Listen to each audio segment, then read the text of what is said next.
ఈ విచారకరమైన సన్నివేశంలో మనం ఈ స్థలములో చేరి కుటుంబాన్ని ఆదరించటానికి ఈ సందర్భాన్ని పురస్కరించుకొని దేవుని వాక్యాన్ని మనమందరం ఆలకించి మన నిత్యత్వపు గమ్యమేంటో తెలుసుకోవడానికి ఈ కూడిక ఏర్పాటు చేయబడింది.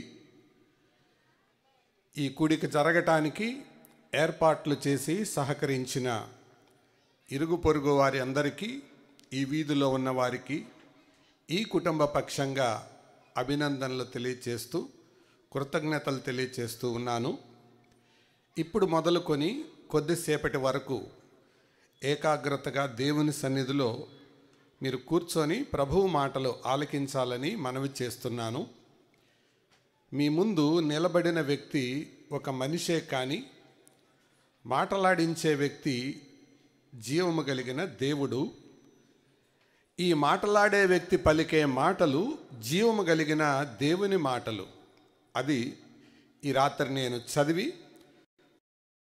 కొద్ది మాటలు మీకు వివరించి ఈ కుటుంబం కొరకు మనం ప్రార్థన చేసి మనం సెలవు తీసుకుంటాం. దయచేసి కింద కూర్చోగలిగిన వాళ్ళు, యవనస్తులు మీరు ముందుకొచ్చి కూర్చోగలిగితే, పెద్దవాళ్ళు కూర్చోలేని వాళ్ళు వారు పైన కూర్చోవడానికి అవకాశం ఉంటుంది. కింద కూర్చోగలిగిన వాళ్ళు కూర్చోండి. ఒకవేళ మీకు కూర్చోవడంలో ఇబ్బంది అయితే పర్వాలేదు. ఏకాగ్రతగా దేవుని సన్నిధిలో కూర్చోవాలని ప్రభు పేరిట మీకు మనవి చేస్తూ, దేవుని వాక్యంలో నుంచి యోహాను సువార్త 5వ అధ్యాయం, యోహాను సువార్త 5వ అధ్యాయం 24వ వచనం నుండి నేను చదువుతాను, మీరు జాగ్రత్తగా గమనించండి. యోహాను 5:24. నా మాట విని నన్ను పంపిన వాని యందు విశ్వాసముంచువాడు నిత్య జీవము గలవాడు. వాడు తీర్పులోనికి రాక మరణములో నుండి జీవములోనికి దాటి ఉన్నాడని మీతో నిశ్చయముగా చెప్పుచున్నాను. మృతులు దేవుని కుమారుని శబ్దము విను గడియ వచ్చుచున్నది, ఇప్పుడే వచ్చి ఉన్నది. దానిని వినువారు జీవింతురని మీతో నిశ్చయముగా చెప్పుచున్నాను.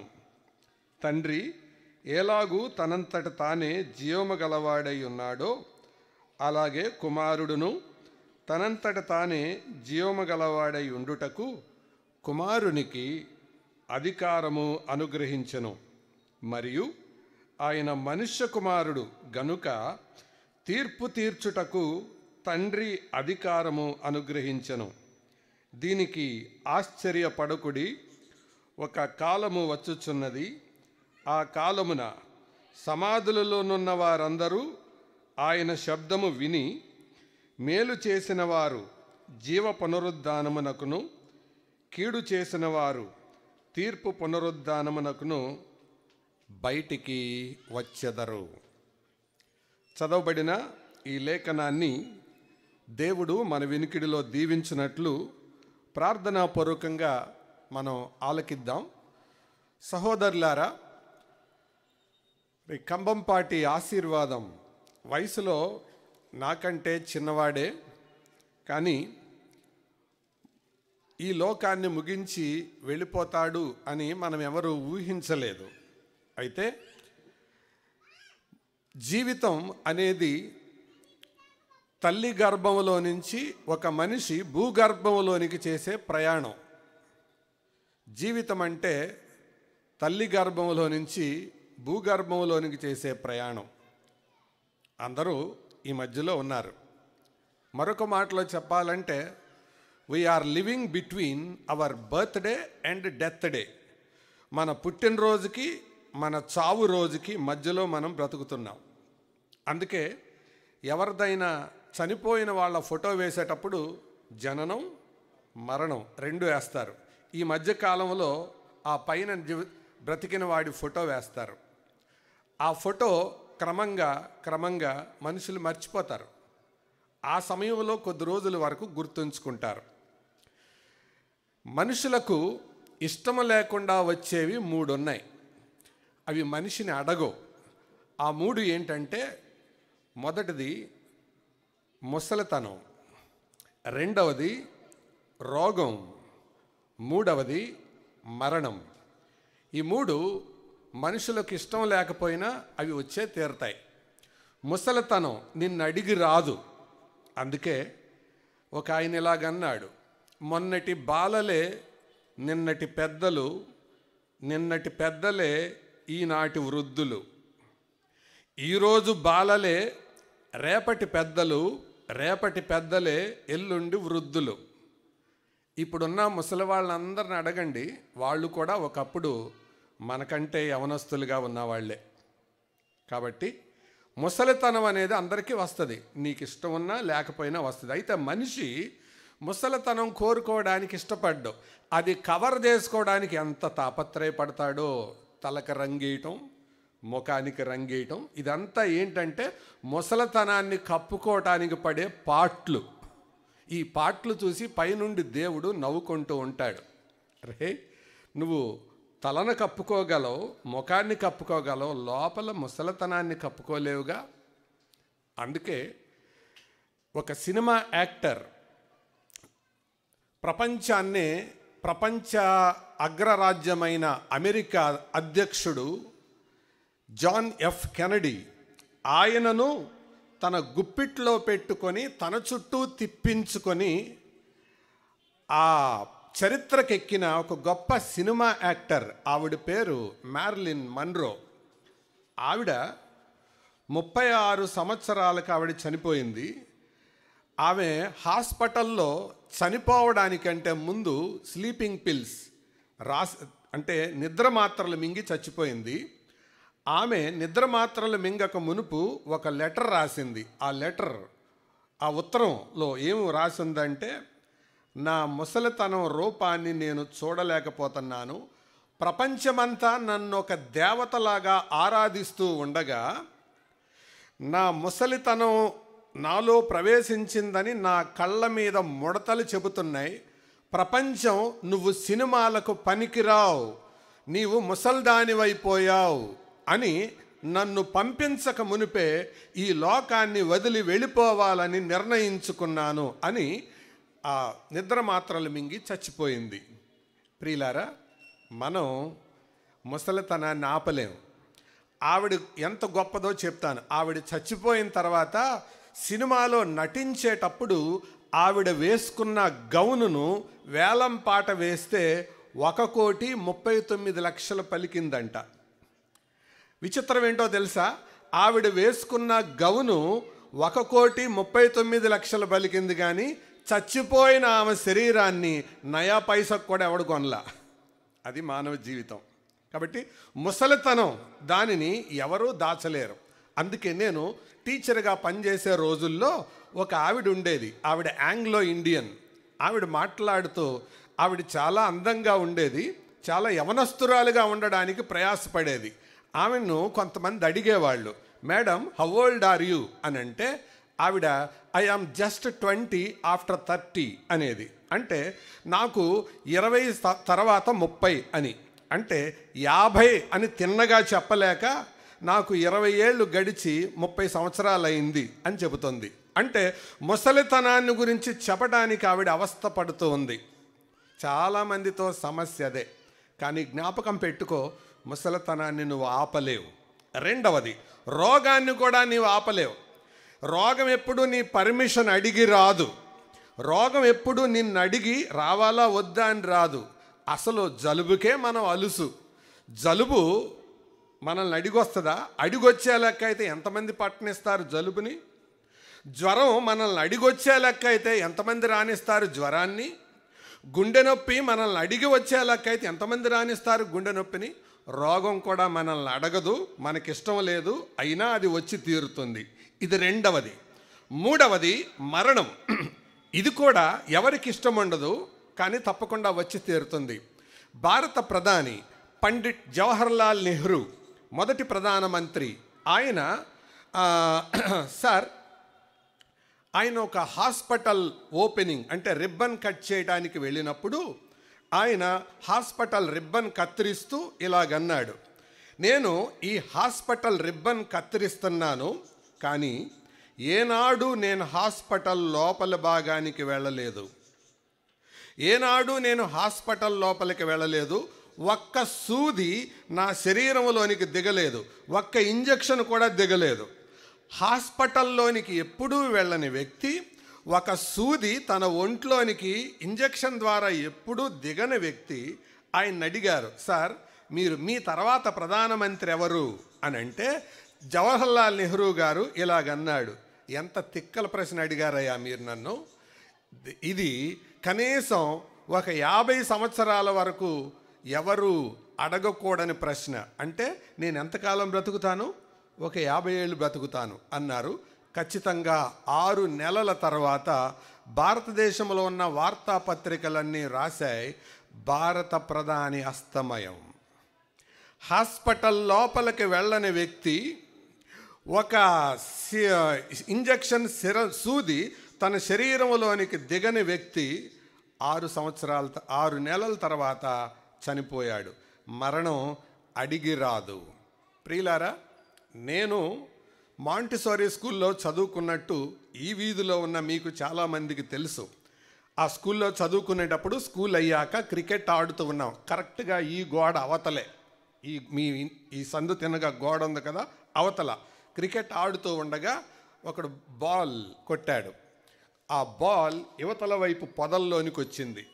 ఆ పొదల్లోనికి వస్తే శ్రీనివాస్ అనేవాడు ఆ బాల్ తేవడానికి వచ్చాడు. బాల్ విసిరేశాడు. తర్వాత మ్యాచ్ స్టార్ట్ చేయాలంటే మళ్ళీ వాడు వచ్చి నిలబడాలి. వాడు రావట్లేదు. త్వరగా రారా శ్రీనివాస్ అని అంటున్నాం. వాడు రావట్లా. వాడు అక్కడే కూర్చుండిపోయాడు. ఏంటా చూద్దాం అని వెళ్ళేటప్పటికి, ఏంటి కదలవేంటి అంటే వాడు అక్కడే కూర్చున్నాడు. అప్పుడు మేము 7వ తరగతి చదువుతుంటే కదలటం లేదు మనిషి. ఏంట్రా సంగతి అంటే నోట్లో నుండి నొరగ కారుతుంది, కళ్ళు బైర్లు కమ్ముతున్నాయి. ఏంటో కుట్టిందిరా అన్నాడు. చూస్తే రక్తం కారుతుంది. అందరికీ భయం వేసి ఆట ఆపేసి వెళ్ళిపోయాం. ఎటోళ్ళు అటు ఇంటికి వచ్చేసాం. ప్రొద్దున్నే బ్యాగులు తీసుకొని స్కూల్కి వెళ్ళాం. స్కూల్ ముందు బోర్డు, ఈరోజు సెలవు.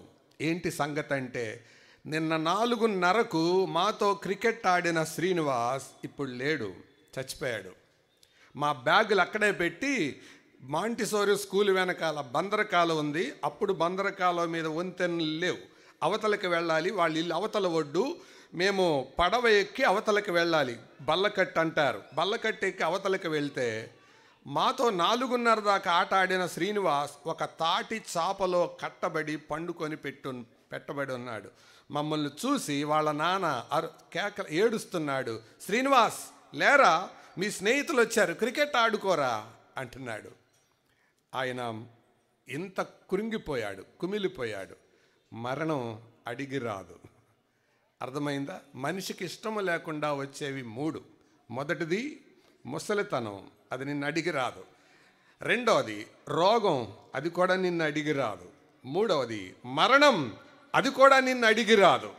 అయితే మరణం విషయంలో ఏ ఇంట్లోనైతే మరణం జరిగిందో మన సంస్కృతి ఏం చెబుతుందంటే, ఏ ఇంట్లో అయితే మరణం జరిగిందో ఆ ఇంట్లో విధవరాండ్రను, తండ్రి లేని వారిని చిన్న చూపు చూసే సమాజంలో ఉన్నాం. ఇంకా నయం, చాలా కాలం క్రితం వరకు భర్త గనక చచ్చిపోతే భార్యను భర్త యొక్క శవంతో పాటు తగలబెట్టేవాళ్ళు. అయితే విలియం కేరీ అనే బాప్టిస్ట్ మిషనరీ కలకత్తాకు వచ్చిన తర్వాత రాజా రామ్మోహన్ రాయ్ అనే సంఘ సంస్కర్తతో కలిసి, సోషల్ చదువుకున్న వాళ్ళకి తెలుస్తుంది, సతీ సహగమన సిద్ధాంతాన్ని లయం చేసిన వ్యక్తి రాజా రామ్మోహన్ రాయ్. వీళ్ళిద్దరూ కలిసి గవర్నమెంట్తో వాదించి ఒక చట్టాన్ని తీసుకొచ్చారు. అది చట్టరీత్యా నేరమని. అయితే సంస్కృతిలో ఆ సతీ సహగమనం అనేది ఆగిపోయింది, కానీ విధవరాండ్రను చిన్న చూపు చూసే సంస్కృతిలో ఇంకా మనం బతుకుతానే ఉన్నాం. కానీ బైబిల్లో ఉన్న దేవుడు విధవరాండ్ర విషయంలో ఎంత జాగ్రత్త తీసుకున్నాడో నేను ఈ మాటలు మీకు చెప్పాలని కోరుతున్నాను. మేరీ విధవరాలుగా మిగిలిపోయింది. మేరీ పట్ల సమాజం అంతేకాదు ఇక్కడ కొంతమంది విధవరాండ్లు ఉన్నారు, భర్తను కోల్పోయిన వాళ్ళు, చిన్న చూపు చూడబడే వాళ్ళు ఉన్నారు. వారి పట్ల సమాజం ఎలా వ్యవహరించాలో దేవుని వాక్యమైన బైబిల్ చెప్తుంది. ఆ మాటలు చదువుదాం చూడండి. నిర్గమాకాండం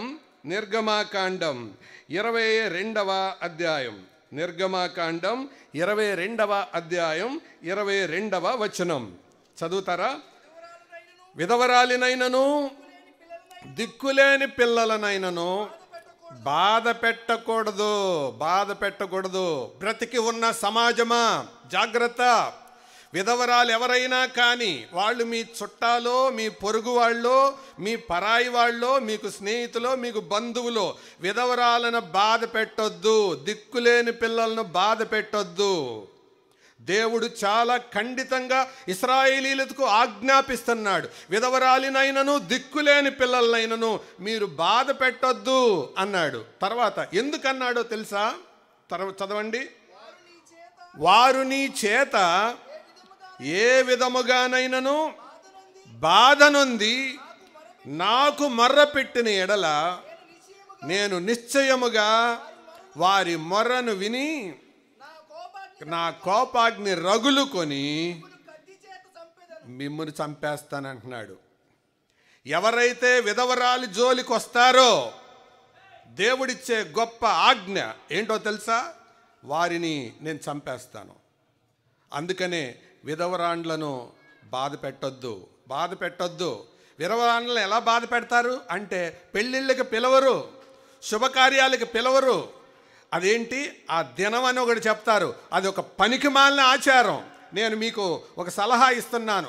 దినం కానీ కర్మ కానీ చేయకండి. దానివల్ల ఏం ఉపయోగం లేదు. అనవసరంగా ఖర్చు, తాగి నష్టపోవటానికి తప్పి వేరే కారణం ఏమీ లేదు. అది మానుకోండి అలవాటు. ప్రార్థన పెట్టాం చాలు, దట్స్ ఇనఫ్. లోకం చెబుతుంది రకరకాలుగా చేయమని, అది అనవసరం. మా నాన్న చనిపోయినప్పుడు, మా అమ్మ చనిపోయినప్పుడు కూడా మేమేం చేయలేదు. దినాలు ఇవన్నీ అనవసరం. పాపం చేయడానికి, పనికిమాలిన పని చేయడానికి అదొక వేదిక అవుతుంది అంతే. విధవరాండ్రను సన్మానించండి, అది బైబిల్ చెప్పే మాట. వారిని బాధ పెట్టొద్దు. బాధపడితే దేవుడు వాళ్ళని బాధ పెడతాడు. తర్వాత అన్నాడు మిమ్మల్ని చంపేస్తానన్నాడు. తర్వాత మాట చూడండి, మీ భార్యలు విధవరాండ్లు అవుతారు. ఎవరైతే బాధ పెడతారో వారి భార్యలు విధవరాండ్లు అవుతారు. అంటే ఏంటి? వాళ్ళు చస్తారని అర్థం. ఇది మనిషి పలికే మాట కాదు, దేవుడు పలుకుతున్న మాట. అందుకే విధవరాండ్రని ఎప్పుడు బాధ పెట్టొద్దు. ప్రియులారా, ఒకసారి ఒక ఆయన మా ఇంటికి వచ్చి వాళ్ళ ఇంట్లో శుభకార్యం పెట్టుకున్నాడు. అప్పటికి మా నాన్న చనిపోయారు. చనిపోయిన తర్వాత ఆయన వచ్చి, బాబు మీరు మా అమ్మాయి అంటే నా భార్య కలిసి మీరు మా ఇంట్లో ఆ శుభకార్యానికి రావాలి అన్నారు.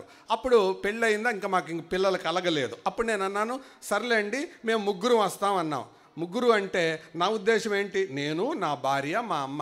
ఆయన ఏమనుకున్నాడో ఏమో, మా అమ్మ విధవరాలుగా ఉంది కదా, వస్తే ఏం కీడు జరుగుతుందేనో అని అనుకొని, కాదు బాబు కాదు, మీరు అమ్మాయి ఇద్దరే రండి అన్నారు. లేదు అంకుల్ మేము ముగ్గురు వస్తాం అని అన్నాను.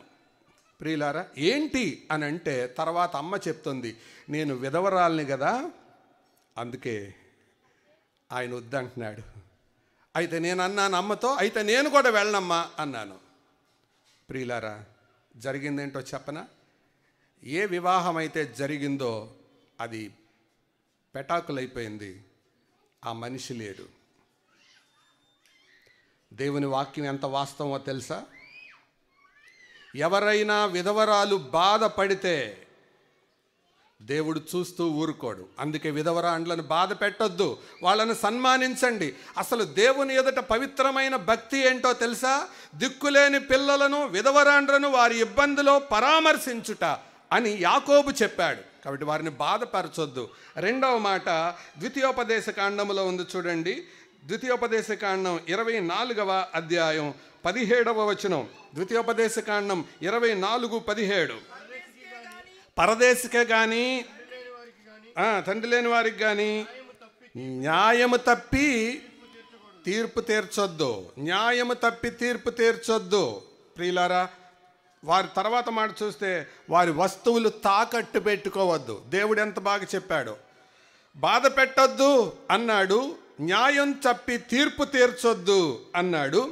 వరుసగా మరికొన్ని మాటలు చెప్తాను. తిమోతి మొదటి పత్రిక 5వ అధ్యాయంలో విధవరాండ్రను సన్మానించమన్నాడు. వారిని గౌరవించాలి, వారిని ప్రేమించాలి, వారిని ఆదరించాలి, వారిని ప్రోత్సహించాలి. అమ్మా మేమున్నాం, ధైర్యంగా ఉండండి అని చెప్పాలి. అది బైబిల్ చెప్తుంది. అయితే అందరి పట్ల చెప్పట్లేదు. కొంతమంది విధవరాండ్లు, విధవ వేషాలు వేసే విధవరాండ్లు ఉన్నారు. వాళ్ళ గురించి బైబిల్ చెప్పటల్లా. ఎవరైతే పవిత్రంగా పరిశుద్ధంగా ప్రభువుపై ఆధారపడి ప్రార్థనాపూర్వకంగా బ్రతుకుతారో వాళ్లను సన్మానించండి అని బైబిల్ చెప్తుంది. కాబట్టి వారిని సన్మానించండి అనేది బైబిల్ తెలియజేస్తున్న మాట. యాకోబు అంటాడు వారిని పరామర్శించండి అన్నాడు. ప్రియులారా, ఇది మనం ఎరిగి ఉందాం. అంతేకాదు, ఎవరైతే పరిశుద్ధాలయమందుండు దేవుడు తండ్రి లేని వారికి తండ్రి, విధవరాండ్రకు న్యాయకర్త అనే ఉన్నాడు, సహాయం చేయడానికి ఆయన సిద్ధంగా ఉన్నాడు. కాబట్టి ఆశీర్వాదం చనిపోయినందుకు మీరు తండ్రి లేడే అని అనుకోవద్దు. నిజంగా పరిశుద్ధాలయం అంటుండే దేవుడు మీరు ఆశ్రయిస్తే ఆయన మీకు తండ్రిగా ఉంటాడు. ఈ సంగతి నమ్మండి. తప్పకుండా ప్రభు మీ యొక్క కుటుంబ జీవితంలో తండ్రిగా ఉండి నడిపిస్తాడు. అంతేకాదు విధవరాండ్లకు భర్తగా కూడా ఉంటాడు. యెషయా గ్రంథంలో ఈ మాట చెప్పాడు, నిన్ను సృష్టించిన వాడు నీకు భర్త అయి ఉన్నాడు. విధవరాండ్లకు ఆయనే భర్తగా ఉంటాడు. దిక్కులేని పిల్లలకు ఆయనే తండ్రిగా ఉంటాడు. బైబిల్లో ఉన్న దేవుడు అటువంటి జాగ్రత్తలు తీసుకున్నాడు. సోదరులారా, సోదరీలారా, అందుకే విడువబడిన కుటుంబాన్ని మనం ఆదరించాలి, గాయపరచకూడదు, వారిని ఇబ్బంది పెట్టకూడదు, వారికి నష్టం కలగ చేయకూడదు, వారి యొక్క కీడు మనం కోరుకోకూడదు. అలా కోరుకుంటే దేవుడు చూస్తూ ఊరుకోడు. అలాగే వారు కూడా దేవునిపై ఆధారపడాలి. ప్రభువా, నా భర్తను తీసుకెళ్ళిపోయావు, అయితే నేను నీ కొరకు నమ్మకంగా బ్రతుకుతాను అని భార్య అనాలి. ప్రభువా, మా తండ్రి లేడు, కానీ మీకోసం నువ్వు పరమ తండ్రిగా కలిగి బ్రతుకుతాం అని పిల్లలు అనాలి. అలాంటి వారిని ప్రభు తప్పకుండా ఆదరిస్తాడు, బలపరుస్తాడు. ఆ గొప్ప దేవుడు ఆయన. అయితే ఈరోజు దేవుని వాక్యంలో నుంచి బైబిల్లో మరణానికి ఒక 4 కారణాలు నేను చెప్తాను. 4 reasons for death in the Bible. నేనేమి నా సొంత మాటలు చెప్పడం లేదు. చనిపోవడానికి, మరణానికి 4 కారణాలు దేవుని వాక్యంలో నుండి చెప్తాను. రండి. మొదటి మాట దినవృత్తాంతముల మొదటి గ్రంథం 10వ అధ్యాయం. దినవృత్తాంతముల మొదటి గ్రంథం 10వ అధ్యాయం 13వ వచనాన్ని చదువుతారా? మొదటి దినవృత్తాంతములు 10:13.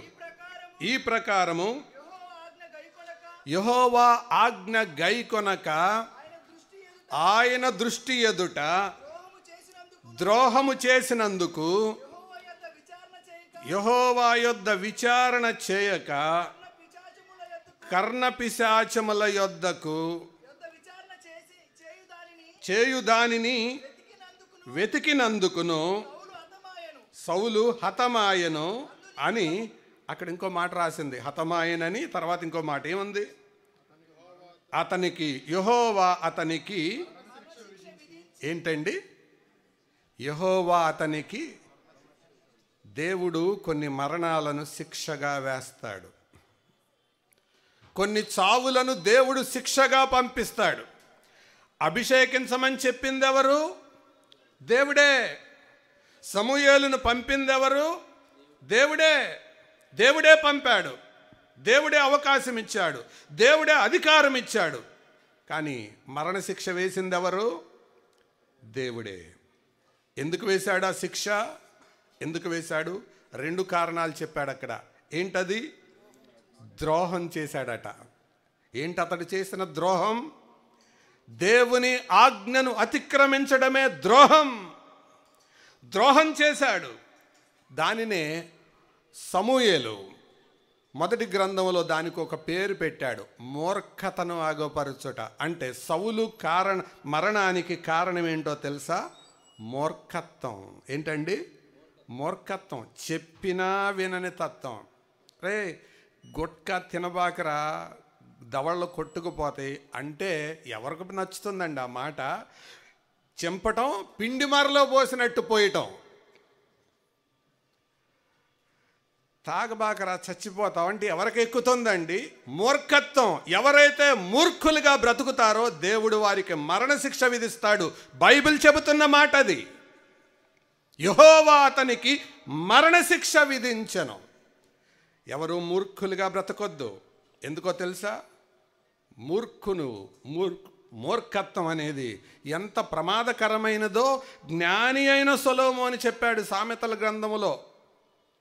మూర్ఖుని రోకట వేసి దంచినా మూడత పోదంట. అంటే అది వదులుకోలేరు. అలాంటి ఆయనే ఎన్ని అవకాశాలు ఇచ్చాడండి సౌలుకి దేవుడు. మారతాడు మారతాడు మారతాడు మారతాడని ఎన్ని అవకాశాలు ఇచ్చాడు, మారలేదు. అందుకే దేవుడు ఒక తీర్మానానికి వచ్చాడు, ఇక అనవసరం. మనిషి మరణానికి మొదటి కారణం ఏంటో తెలుసా? మూర్ఖత్వం. ఇక్కడ ఉన్న దేవుని వాక్యాన్ని వింటున్న సోదరులారా, స్నేహితులారా, నా 2 చేతులు జోడించి వందనాలు పెట్టి చెప్తున్నాను, దయచేసి హృదయాన్ని కఠినపరుచుకోకండి. ఇదే సొలొమోను అన్నాడు, హృదయమును కఠినపరుచుకున్నవాడు కీడులో పడును. కీడు వస్తుంది, జాగ్రత్త. మూర్ఖత్వం అనేది అస్సలు పనికిరాదు. దేవుని వాక్యాన్ని విని హృదయం పగిలిపోయేలాగా ఆయన పాదాలు పట్టుకోండి, అది ఆశీర్వాదం. 2వ కారణం చెప్తాను, మరణానికి 2వ కారణం. తర్వాత అపోస్తల కార్యముల గ్రంథం 5వ అధ్యాయం. అపోస్తల కార్యములు 5వ అధ్యాయం. అందులో అపోస్తల కార్యాలు 5 అనగానే దేవుని వాక్యంతో పరిచయమై ఉన్న వాళ్ళు చాలా సులభంగా చెప్పేయగలుగుతారు. అదేంటంటే వాళ్ళు అననీయ సప్పీరా అనేవాళ్ళు ఉన్నారు. నిజానికి వాళ్ళు వెంటనే చచ్చిపోవాల్సిన వాళ్ళు కాదు. కానీ వాళ్ళు ఎందుకు చనిపోయారో తెలుసా? ఇద్దరూ ఒకే రోజు ఎందుకు చనిపోయారో తెలుసా? వారి చావుకి కారణం మోసం. ఏంటది? మోసం. మొదట ఆయన చావుకు కారణం ఏంటి? మూర్ఖత్వం.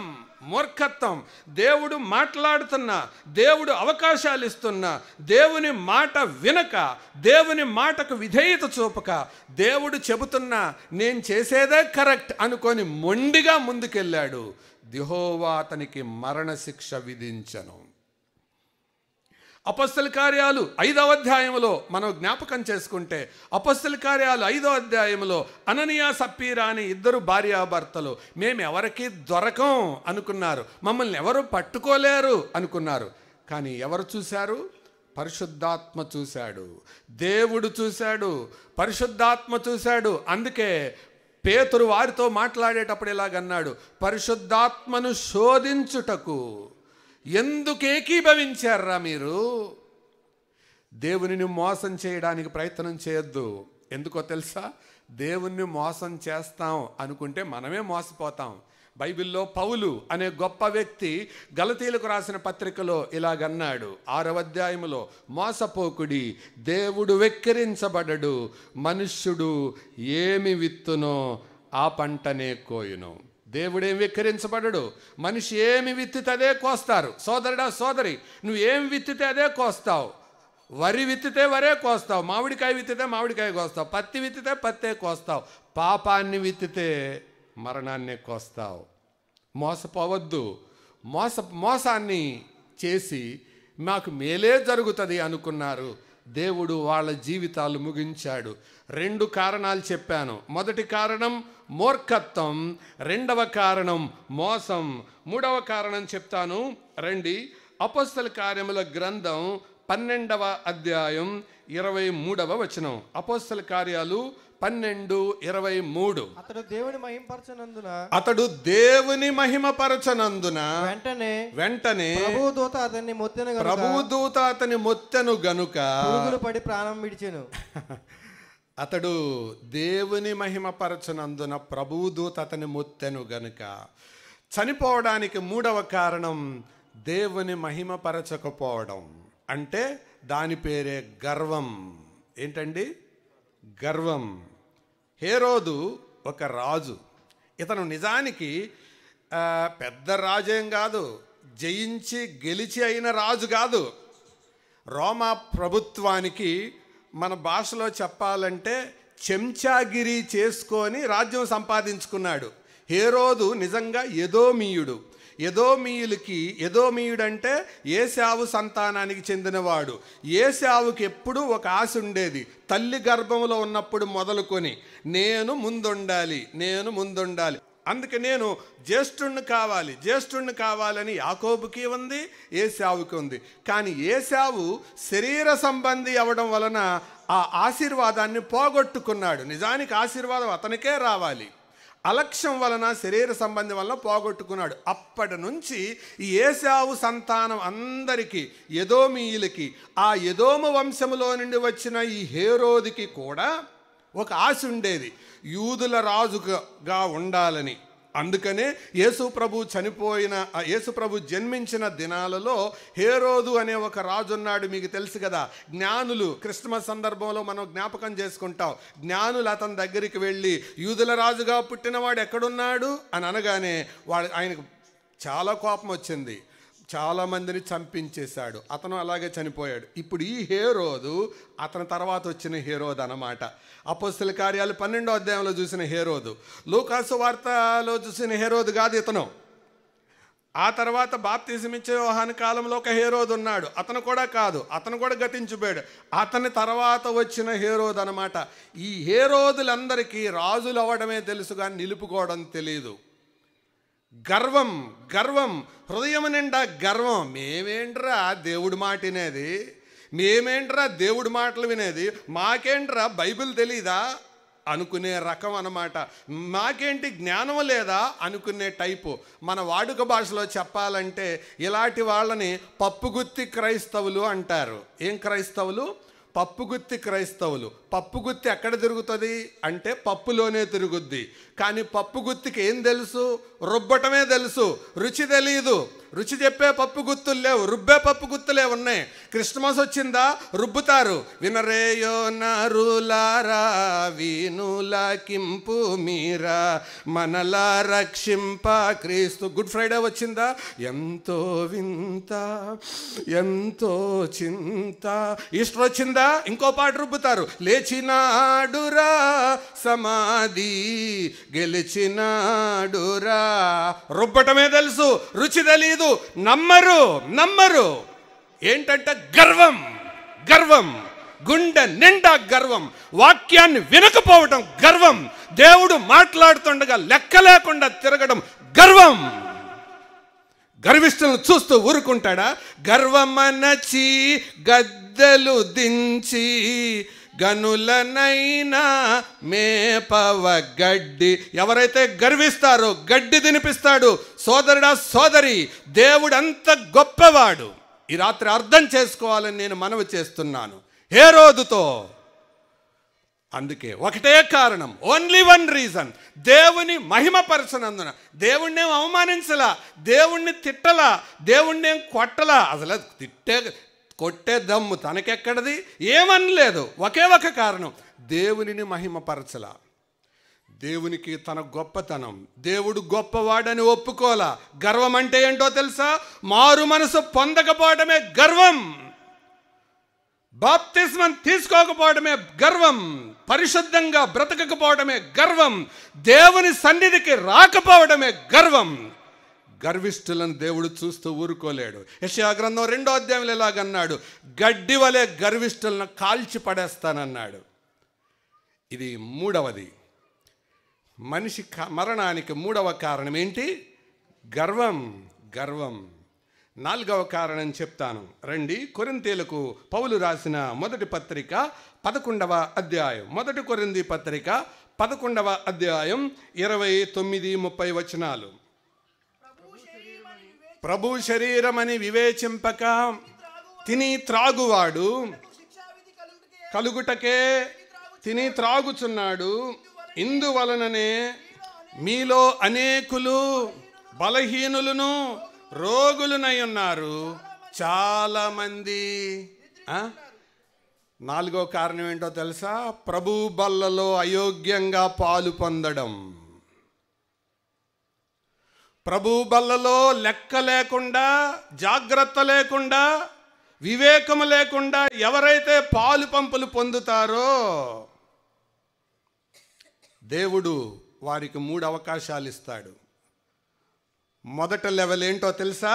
ఫస్ట్ లెవెల్ బలహీనత, వీక్నెస్.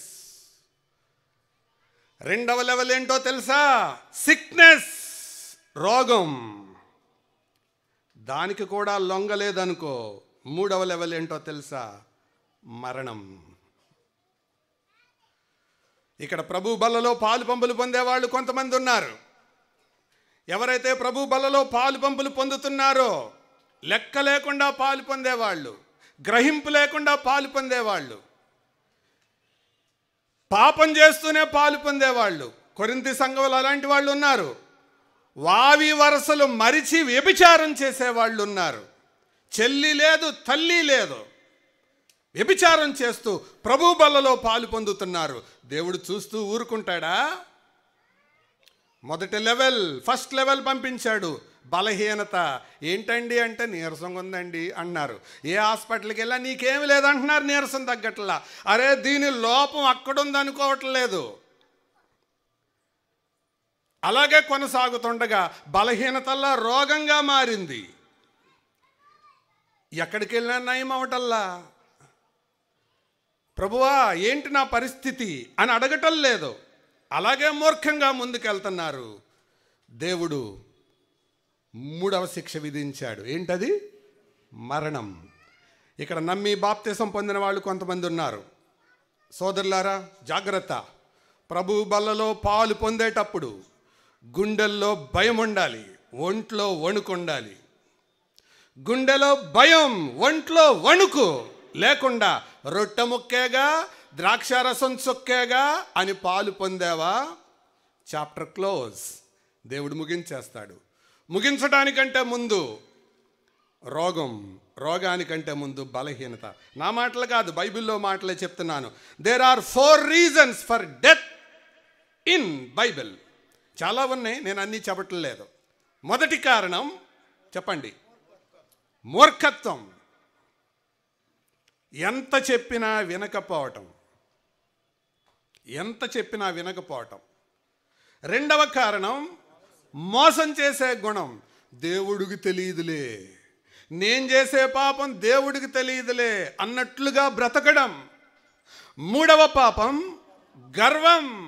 నాకేం తక్కువ. అర్జెంటీనాలో ప్రెసిడెంట్ ఎలక్షన్స్ జరుగుతూ ఉండగా ప్రెసిడెంట్కి పోటీ చేసిన ఆయన ఇలాగన్నాడు, నాకు 5 లక్షల ఓట్లు గనక వస్తే దేవుడు లేడు అని రుజువు చేస్తాను అన్నాడు. ఎలక్షన్ అయిపోయింది, ఆయనకి 5,20,000 ఓట్లు వచ్చాయి. కాలరీలా ఎగరేసి, చూసావా దేవుడు లేడు, నేను రుజువు చేశాను కదా అన్నాడు. ఎల్లుండి ఆయన ప్రమాణ స్వీకారం చేయాలి రాష్ట్రపతిగా. రేపు గుండె నొప్పి వచ్చి చచ్చిపోయాడు. సింహాసనం ఎక్కాల్సినోడు సమాధిలోకి వెళ్ళిపోయాడు. అతిశయించకూడదు. అందుకే గర్విష్ఠులను ఆయన అనకొడతాడు. మనం పాడతాం కదా, గర్విష్ఠుల గర్వముననచి గద్దె నుండి దించెదవు, వినయము గల మనుష్యులను వర్ధిల్ల చేసెదవు, మాధు ఆశ్రయ దుర్గమా మేమంతా నీ వారమే, మేమంతా నీ వారమే, మా శైలము మా కేడెమా, మాకున్నదంత నీ దానమే, ఎంతటి వాడను నేను యేసయ్యా, కొంతైన యోగ్యుడను కానయ్యా. ఎవరో ఈ మాట అంద తెలుసా? గొల్లియాతును జయించిన దావీదు, సింహమును ఎలుగుబంటిని చీల్చిన దావీదు, ఇశ్రాయేలీలలో అజేయుడని పిలువబడిన దావీదు, 10,000 మంది శత్రువులను హతము చేయగలిగిన దావీదు సింహపు గుండె వంటి గుండె కలిగిన దావీదు దేవుడు ముందు ఏమంటున్నాడు? నేనెంతటి వాడను ప్రభువా. అప్పుడు దావీదుని దేవుడు అన్నాడు, నీలాంటి వాళ్ళేరా నాకు కావాలి.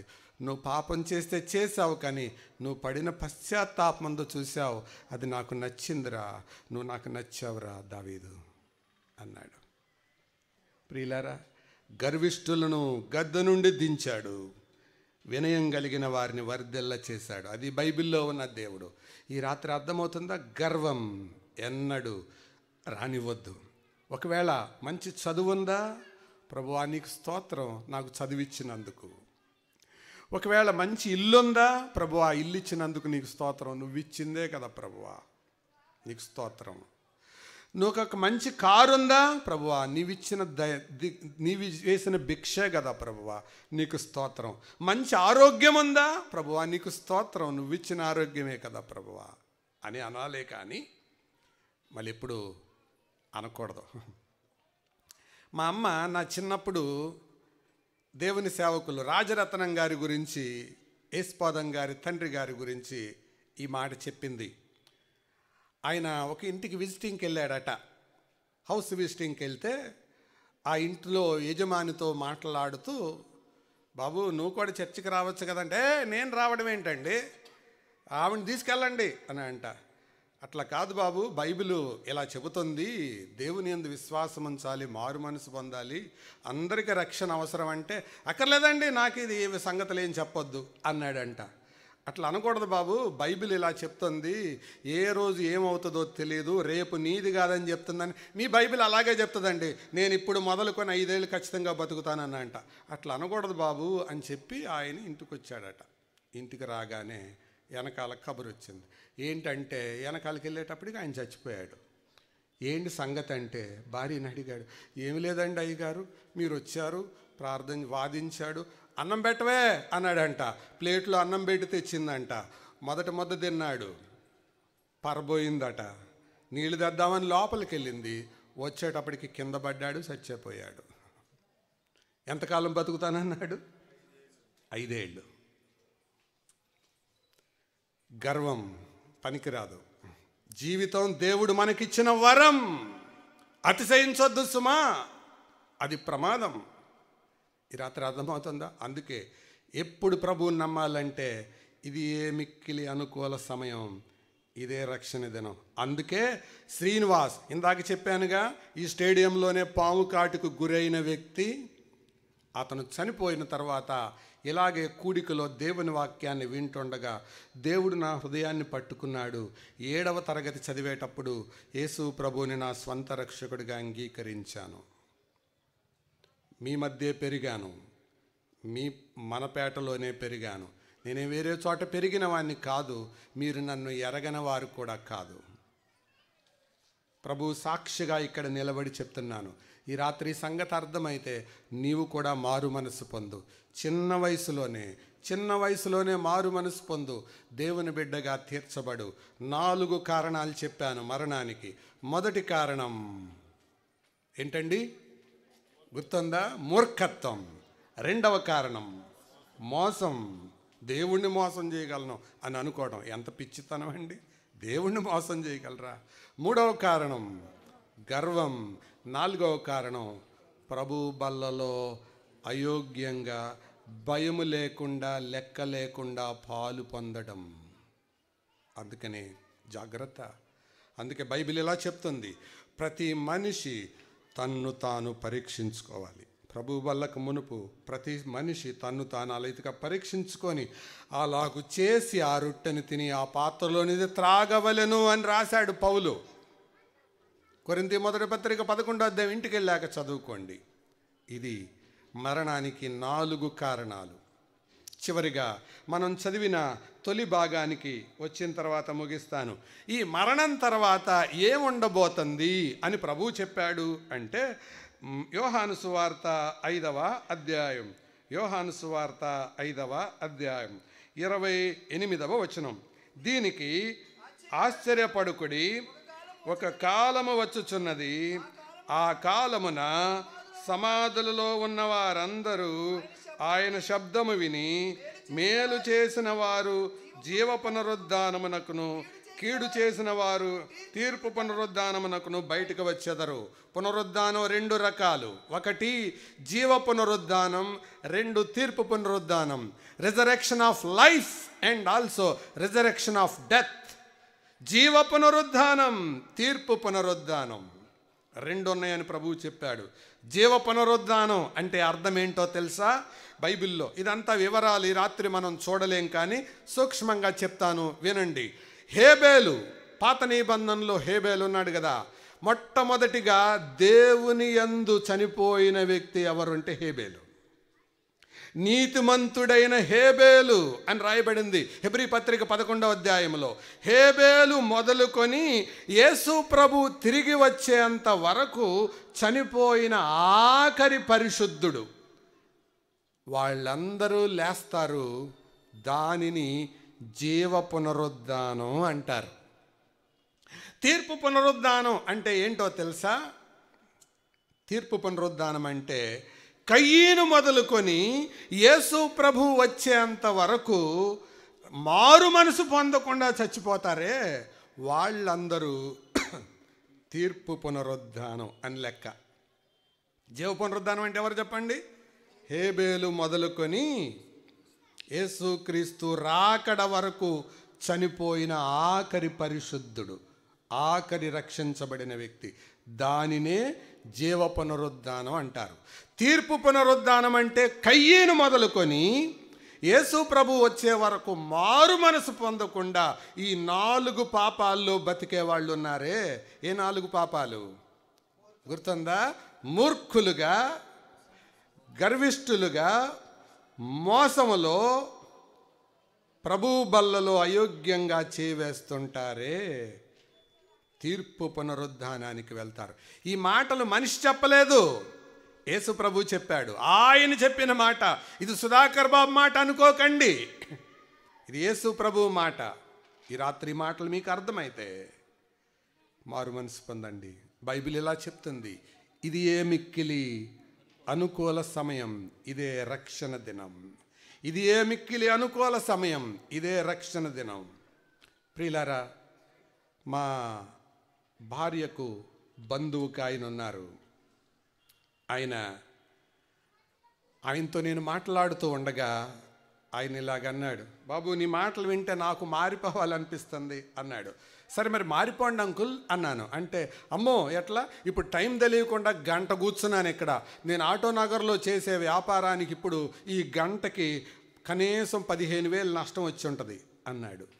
అట్లా దేవుని వాక్యాన్ని వినేటప్పుడు ఆత్మీయ విషయాలు డబ్బులతో లెక్కేయకూడదు అంకుల్ అన్నాను. కానీ తప్పకుండా వస్తాను, మారు మనసు పొందుతాను అన్నాడు.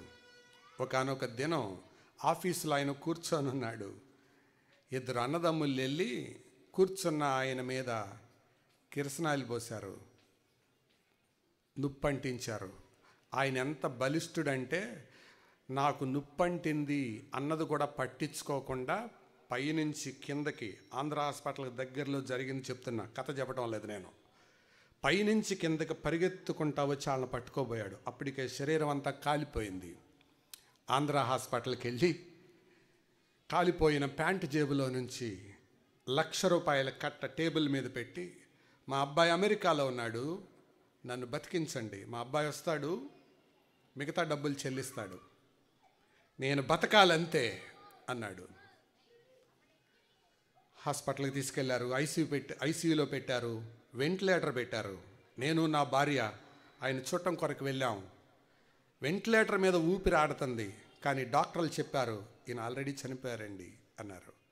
గుండు కొట్టుకుంటున్నట్టుంది. దగ్గరికి వెళ్ళి ఇప్పుడైనా ఒక్క మాట అన్నది చెబుదాం అని అనుకొని అంకుల్ అంకుల్ అన్నాము. కాలిపోయిన శరీరంలో నుండి వాసన వస్తుంది. 2 రోజులు అలాగే ఉన్నాడు. 3వ రోజు బాడీ ఇచ్చేశారు. రక్షణ పొందుదామని అనుకున్నాడు, పొందకుండా వెళ్ళిపోయాడు. అందుకే బైబిల్ చెప్తుంది, ఇది ఏ మిక్కిలి అనుకూల సమయం, ఇదే రక్షణ దినం. రేపు నీది కాదు. నేను మా కుటుంబ సభ్యులందరితో కూడా కలిసి పినాకిని ఎక్స్ప్రెస్ ఎక్కి చెన్నై వెళ్తున్నాం. కావలి స్టేషన్లో ట్రైన్ క్రాస్ అవుతుంది. కిటికీ పక్కన నా భార్య ఇటువైపు, మా పిల్లలు అటువైపు కూర్చున్నారు, మా అమ్మ ఆ వైపు కూర్చుంది, నేను ఈ పక్కన కూర్చున్నాను. నా భార్య ఒక్కసారి చూసి అమ్మో అంది. ఏసీ కంపార్ట్మెంట్లో కూర్చున్నావు, ఏంటిది బయట నుంచి శబ్దాలేమి రావు కదా, ఏంటి అమ్మో అన్నావు అని చూస్తే ఎవరు ట్రైన్ కింద పడ్డారు. గబగబా ట్రైన్ బయలుదేరి వెళ్ళిపోతుంది. ఏంటి వెళ్ళేటప్పటికి అక్కడ గేట్ దగ్గర ఉన్న ఒక అతను ఈ బ్యాగ్ తీసుకొని ఇసిరేస్తున్నాడు. ఏంటి సార్ బ్యాగ్ ఇసిరేస్తున్నారంటే ఒక అమ్మాయి అంట. ఆ బ్యాగులో ఏమున్నాయంటే చెన్నైలో కోచింగ్ తీసుకునే పుస్తకాలు ఉన్నాయి. అంటే కోచింగ్ తీసుకోవటానికి ట్రైన్ ఎక్కుతుంది, కావల్లో ఎక్కుతుంది. ఆ కోచింగ్ తీసుకోవటానికి ట్రైన్ ఎక్కుతుండగా ఒక అడుగు బ్యాగ్ లోపల ఇసిరేసింది. మొదటి కాలు పెట్టింది, రెండో కాలు మిస్ అయింది, రెండిటి మధ్య పడింది, తలకాయ ఫట్ మని పగిలిపోయింది. ఆ శబ్దం కరెక్ట్గా మా భోగి కంపార్ట్మెంట్ కింద వినపడింది. ఈ బ్యాగ్ విసిరేసి ఆయన కూడా తలకాయ పట్టుకుంటున్నాడు. కళ్ళారా చూశాడు ఒక మనిషి ట్రైన్ కింద పట్టడం. ఎందుకు ఈ మాట చెప్తున్నానంటే చదువుకుందామని బయలుదేరింది. వాళ్ళ అమ్మతో ఏం చెప్పిందో, అమ్మా సంక్రాంతి సెలవులు అయిపోయినాయిగా, కోచింగ్కి వెళ్తాను, ర్యాంకు కొడతాను, ఉద్యోగం కొడతాను, సాధిస్తాను, ఒక ఉద్యోగం తెచ్చుకొని నీ దగ్గరికి వస్తానని ఎన్ని కబుర్లు చెప్పిందో ఒకవేళ ఇంట్లో. కానీ జీవితం ముగిసిపోయింది. అందుకే అన్నిటికంటే ప్రాముఖ్యమైనది ఏంటో తెలుసా? మారు మనసు పొందటం. యేసు ప్రభు ఈ లోకానికి వచ్చి సువార్త ప్రకటించిన సందర్భం అదే. దేవుని రాజ్యము సమీపించి ఉన్నది, మారు మనస్సు పొంది సువార్తను నమ్ముడి. యోహాను కూడా ఆయనకు మార్గాన్ని సిద్ధపరచడానికి వచ్చిన యోహాను కూడా అదే మాట చెప్పాడు, మారు మనసు పొందుడి, మారు మనసుకు తగిన ఫలము ఫలించుడి. ఈ రాత్రి నేను వాక్యాన్ని ముగిస్తూ మీతో ఈ మాటలే చెప్తున్నాను. మారు మనసు పొందండి. నా రెండు చేతులు జోడించి వినయంగా చెప్తున్నాను, మారు మనసు పొందండి. చివరి రోజుల్లో బ్రతుకుతున్నాం. మన పోకడెప్పుడో తెలియదు, ప్రభు రాకడెప్పుడో తెలియదు. ఆయన వచ్చేది ఖాయం. వస్తానన్నవాడు తప్పకుండా వస్తాడు. పుడతానని పుట్టినవాడు, చనిపోతానని చనిపోయినవాడు, లేస్తానని లేచినవాడు, వెళ్తానని వెళ్ళినవాడు వస్తానన్నాడు, తప్పకుండా వస్తాడు. మళ్ళా చెప్తున్నాను, పుడతానని పుట్టాడు, చనిపోతానని చనిపోయాడు, తిరిగి లేస్తానని లేచాడు, తండ్రి దగ్గరికి వెళ్తానని వెళ్ళాడు, మళ్ళా వస్తానన్నాడు, ఖచ్చితంగా వస్తాడు. ఆయన రాబోయే లోపే జరగాలి నీ మారు మనసు. లేకపోతే జీవితం వేస్ట్. నువ్వెంత చదువుకున్నా, ఎంత సంపాదించినా అది అంతా దండగా. మారు మనసు పొందండి. ఇక్కడున్న మారు మనసు పొందిన కొంతమంది ఉన్నారు, మీలో కూడా కొంతమంది ఉన్నారు. కుర్చీలో కూర్చున్న వాళ్ళు ఉన్నారు, కింద కూర్చున్న వాళ్ళు ఉన్నారు, పైనుంచి వినేవాళ్ళు ఉన్నారు. సోదరులు సోదరీలు, మీ అందరికీ వందనాలు. భయముతో వణుకుతో స్వంత రక్షణ కొనసాగించుకోండి. ఇంకా నమ్మని వాళ్ళతో ఈ మాట చెప్తున్నాను, ఒకవేళ ఇదే నీకు ఆఖరి రాత్రేమో, ఆశీర్వాద మరణం ద్వారా దేవుడు నిన్ను హెచ్చరిస్తున్నాడేమో, మారు మనసు పొందు, మారు మనసు పొందు, ప్రభు బిడ్డగా తీర్చబడు. తల వంచండి, ప్రార్థన చేద్దాం.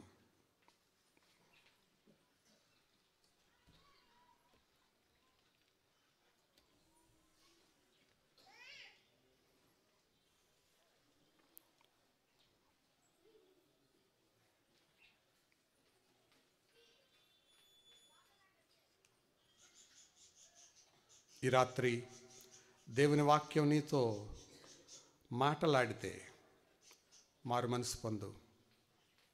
యేసు ప్రభు మన పాపముల కొరకై రక్తం కార్చాడు. మనం పొందవలసిన దెబ్బలు ఆయన తిన్నాడు. మన శిక్షా విధి ఆయన భరించాడు. ఈ రాత్రి మారు మనసు పొందితే ఆయన బిడ్డగా తీర్చబడతావు. వాక్యం అర్థమైతే మారు మనసు పొందు సోదరుడా, సోదరి. దేవుడు మన మధ్యలో ఉన్నాడు.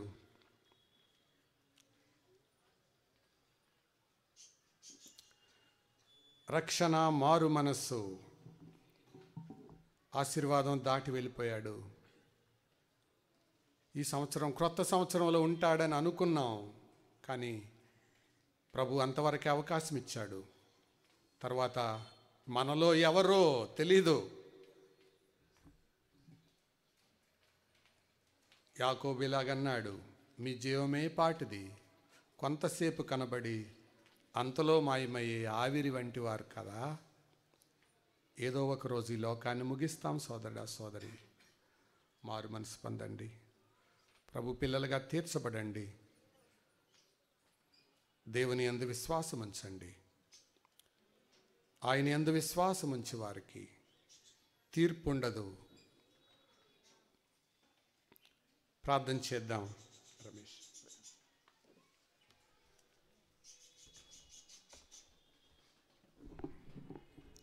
ప్రార్థన చేసుకుందాం. దయగల తండ్రి, ప్రేమగల ప్రభువా, నీ దయగల నామానికి స్తోత్రాలు స్తుతులు చెల్లిస్తున్నాం. గొప్ప దేవుడివి, మహోన్నతుడివి, మహాగణుడివైన దేవా, నీకు స్తోత్రాలు చెల్లిస్తున్నాం. ఉన్నది లేనట్టుగా, లేనిది ఉన్నట్టుగా పిలిచే గొప్ప దేవ, సర్వోన్నతుడా, సర్వంతరయామి, నీకు స్తోత్రాలు ప్రభు. ఇదిగో ఈ సమయంలో మీరు మాతో మాట్లాడారు, మీకు స్తోత్రాలు చెల్లిస్తున్నాం. ఆశీర్వాదం గారి పేరుతో తండ్రి మమ్మల్ని ఇక్కడికి చేర్చారు, మీకు స్తోత్రాలు. ఇంత గొప్ప రక్షణ మాటలను మాకు అందించారు, మీకు స్తోత్రాలు చెల్లిస్తున్నాం. ఇదే అనుకూల సమయము అని, ఇదే రక్షణ దినమని మీరు మాతో మాట్లాడారు ప్రభువానికి స్తోత్రాలు. ఆశీర్వాదం గారు ఈరోజు ఈ కూటిక ద్వారా ప్రభు వాక్యాన్ని వినిపించిన విధానం పట్టి నీకు స్తోత్రాలు. ఇంకా బిడ్డలు, రక్షణ లేక మారు మనసు లేని బిడ్డలు మా యందున్నారు ప్రభువా, వారిని దీవించి ఆశీర్వదించమని వేడుకుంటున్నాం. ఇంకా మాలో తండ్రి మోసం చేసేవాళ్ళుగా, మూర్ఖత్వంతో, అయోగ్యంగా, గర్వంతో నీ మాటలను పెడచెవిన పెట్టేవారుగా ఉన్నారు. దయతో క్షమించండి. ఈ మాటలు వారి కొరకే అని మీరు చెప్పిన ప్రతి మాటని బట్టి నీకు స్తోత్రాలు చెల్లిస్తున్నాం ప్రభువా. నీకు స్తోత్రాలు స్తుతులు చెల్లిస్తున్నాం. మరియమ్మ గారిని దీవించి ఆశీర్వదించండి. కుటుంబమునకు ఆదరణ దయచేయండి ప్రభువా. మీరు తండ్రి లేని వారికి తండ్రి అని, విధవరాండ్రకి నాయకర్త అయి ఉన్నారని మీరు చెప్పిన మాటలను తల్లి తీసుకుని నీలో ఆదరణ పొంది సుఖంగా సంతోషంగా జీవించటానికి మీ కృపా కాపుదల ఆ కుటుంబం మీద ఉంచమని వేడుకుంటూ, నీ వైపే చూస్తూ నాయనా, నీ వాక్యం విన్న ప్రతి బిడ్డను నీ చేతులకు అప్పచెప్పుతూ నీలో దినదినము అభివృద్ధి చెందడానికి, రక్షణ, బాప్తిస్మము, మారు మనసు, వీటిలో ముందుకు సాగడానికి మీ కృపా కాపుదల ఇమ్మని వేడుకుంటూ, మా ప్రభువు, మా రక్షకుడు, మా విమోచకుడైనటువంటి యేసుక్రీస్తు ఘనమైన నామములో ఈ ప్రార్థన నిరీక్షణతో వేడుకుంటున్నాను మా పరమ తండ్రి. ఆమేన్.